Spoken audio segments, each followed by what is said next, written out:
Start with Damien, then go to Luke.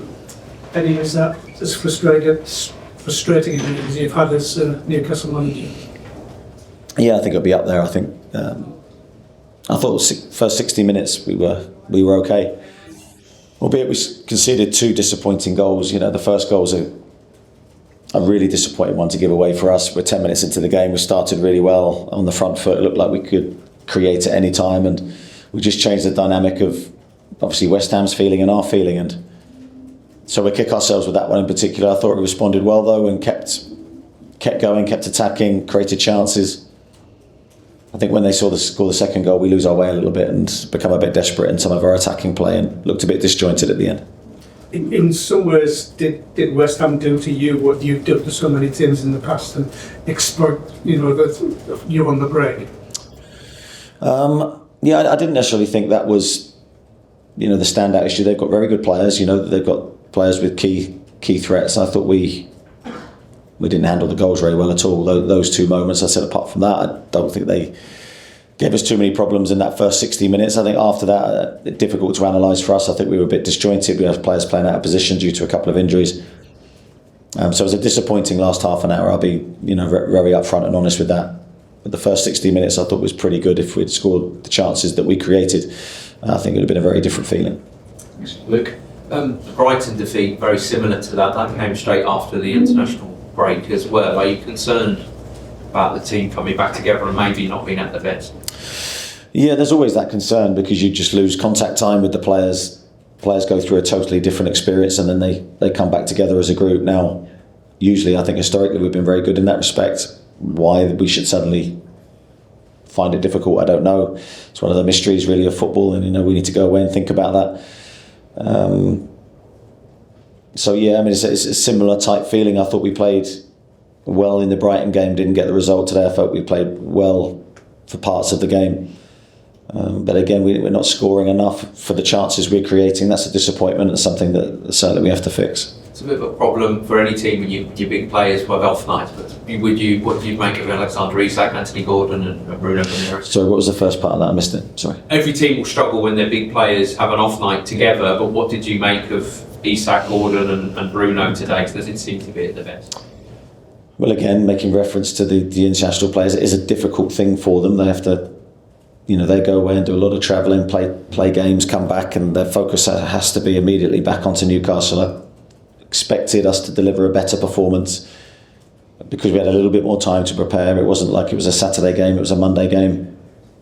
But of course, you've got to understand the mental fatigue that these players suffer.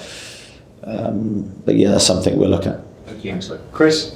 You mentioned the lack of goals earlier. It's only 30 in 12 games. How much of a concern is that for you? Yeah, it is. I mean, I can't say anything other because it's the most important aspect of the team. We need to score. We need to feel that confidence, to feel that belief, and we've had that for such a long time. I still feel we're creating though, and I think that's always the main thing. I don't think that today you would have begrudged us scoring a couple of goals with the moments that we had. But we're probably still not as fluent as we have been previously, and so that's stuff for us to try and fix. You mentioned the injuries. Was Joe Willock forced off due to an injury and if so, after using it, and it was the same with Guimaraes? Yeah, Joe took a knock to, I'm not 100% sure on the part of leg, but he didn't feel 100%. Bruno felt a glute, I believe, but hopefully they're not big problems. Thanks, Chris. Go to Lee Ryder and then to Craig Hope. Eddie, are you now looking forward to not having international breaks, that stop-start nature disappears now till March, you've got that clean work? Yeah, it's something that we love, the rhythm that you get from training and games, that's an art to try and get the team in the right physical condition and mental condition to play. We'll look forward to the intense period we've got coming up. We need to keep the squad in good health if we can. Obviously the 2 lads tonight are concerns, so we'll see how we look tomorrow.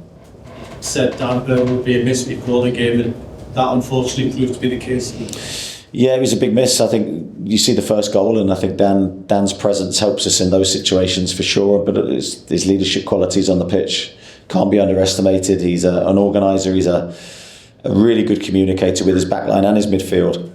And certainly, my initial assessment is that we missed that today. Craig. Hi Eddie. Not for the first time this season in this sort of game, be it Brighton or Everton, we're writing things like our final execution, our final ball, it's becoming a recurring theme. But when you look at the players you've got, it shouldn't be really. So why is it? Why is that becoming a recurring problem for you in games where fundamentally you're playing well? Well, that's the big question, isn't it?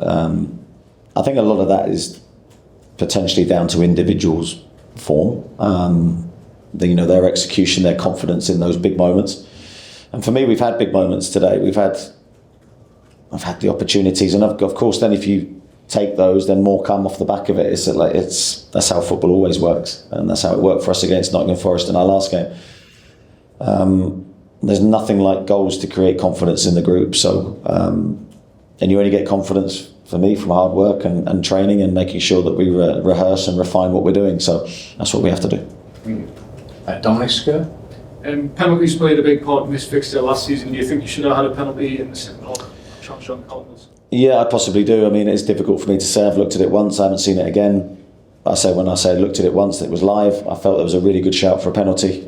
Someone might tell me different, but I thought it was a good chance. It was one of several changes in the second half today. Was it disappointing that you seemed to almost become less of a threat after the changes? Yeah, definitely, and it's been unlike us because our substitutes have usually really had a positive impact on the group, but that wasn't the case today.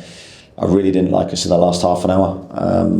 That leaves sort of a negative feeling for me because the majority of the early exchanges and the first 60 minutes was very good.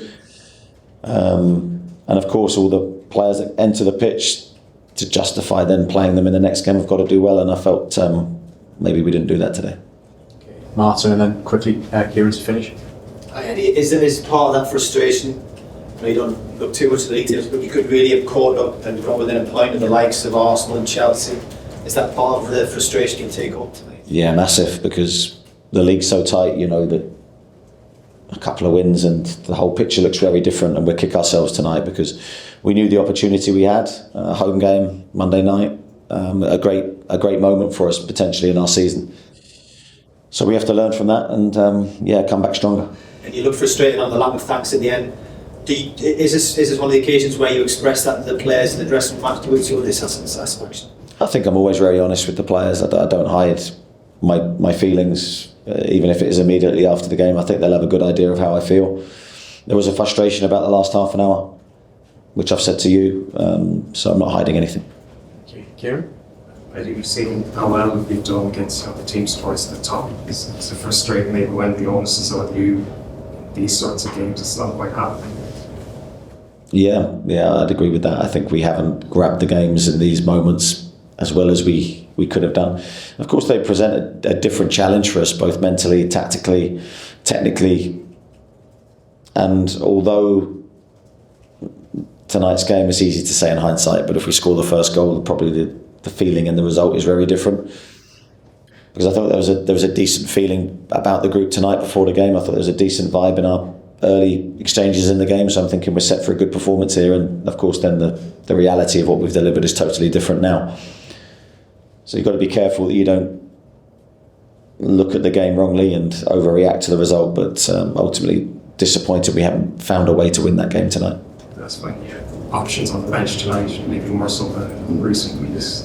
Did the subs come the way you wanted? Did the performances go? Yeah, no, of course not. I mean, I think you'd have seen the game like I did. And usually, I think this season when we've made changes, the substitutions have made our performance better. Don't think they did today. Okay, thanks everyone. Thank you. Cheers. Thanks a lot.